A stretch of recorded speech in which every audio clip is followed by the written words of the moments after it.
Here are 8 things salespeople need to do to create personal connections with their stories. Number 1, you've got to assess the story mission. Ask yourself, what kind of result do you want to get with this story? Are you aiming to present yourself as likable or trustworthy or as an authority? Or do you wish to stress your company's credibility while telling its origin story?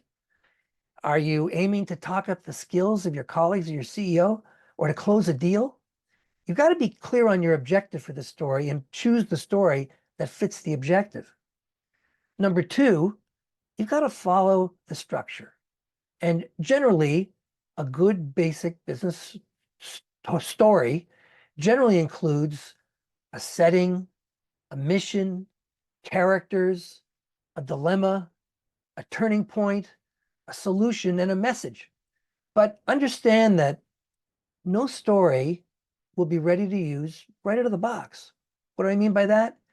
I mean that you have to be prepared to spend time making personal small talk to get the prospect ready to hear the story you're about to tell. And if you feel they're not warming up to you even after you tell the story, you've got to go back to making small talk and start the process all over again. Point number 3 is you want to learn about your audience. You want to uncover as much about your audience's demographics and values and problems as goals as you can before you speak. And you've got to get in the habit of adjusting your story as much as you need to make it fit with what you learn about your audience.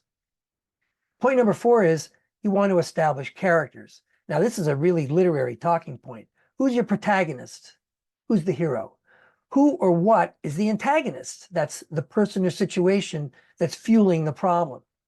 Are there any other characters who push the story along? Point number 5 is create keywords. Now, this is important for remembering this talk because you have to understand that conversational language is not the same as written language.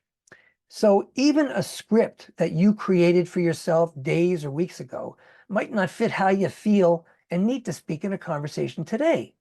That means you must transform the script into a list of keywords that arouse you emotionally. Your goal is to speak to these keywords as spontaneously and as naturally as you can, so it seems that the ideas are just occurring to you on the spur of the moment. But you also have to be prepared to alter or even throw some of these words and ideas away to meet any changes you perceive in the mood of the room as you're telling it. This is why practice is so important. Point number 6 is choose a vocal tone. You've got to decide on the appropriate vocal tone for your delivery and to stick with it.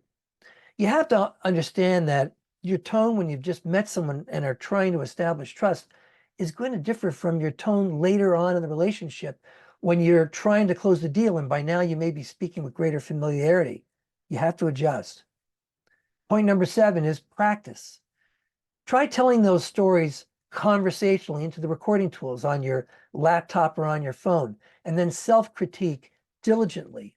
It's useful to enlist a live test audience to hear the story in advance and share feedback with you. Ask them to note how your story made them feel and what impression it created of you and your company. Ask them how to rate your eye contact and your pacing, your word choices, your vocal variety, your use of filler words. And finally, would they feel compelled to share their stories with you? And if not, why? And finally, point number 8 is reveal your emotions. You've got to strive to let your emotions show during the parts of the story that resonate with you most. And the more that you can reveal how your personal connection with the story affects you emotionally, the more it will cause bonding and draw the audience toward you.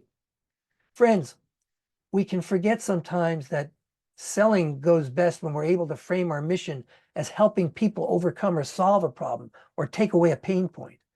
The same goes for creating a personal connection. The key is knowing how to move our listeners emotionally through sharing stories. And this is, after all, a personal business. So with that skill in your toolkit, your success in the weeks and months ahead won't just be coming from mastering the art of storytelling and creating connection. It will come from knowing how to tell stories like the world's greatest salespeople and knowing how to speak with your ears.